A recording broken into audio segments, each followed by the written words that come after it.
le peuple Innu, qui est un peuple de chasseurs de caribous, pêcheurs de saumon, cueilleurs de fruits sauvages, qui a un très grand territoire dans le nord-est du Québec. Nous sommes 16 000 Inuits qui parlent le Innu-Ayamun et qui a comme langue seconde le français.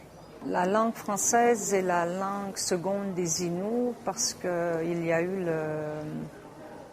les Français qui sont venus chez nous. Et c'est depuis ce temps-là que dans cette région du Québec, c'est le français qui est enseigné dans les écoles. Il y a 11 communautés Inuits, c'est-à-dire c'est des villages.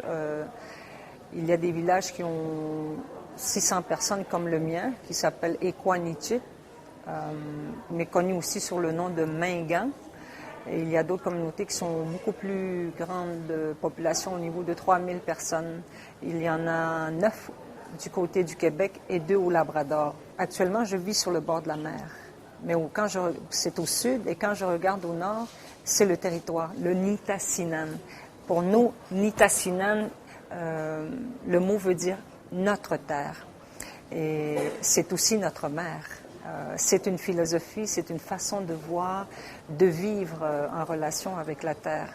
Et ce sont des enseignements que les femmes donnent à leurs enfants. J'ai appris la langue française à partir de 4 ans, lorsque je suis allée à l'école du village voisin, où les professeurs étaient des religieuses.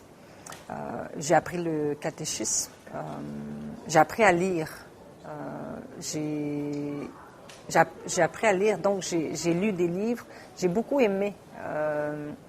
Ma relation a été comme une révélation, dans le sens que plus je grandissais, plus je connaissais l'histoire de ceux qui parlaient cette langue.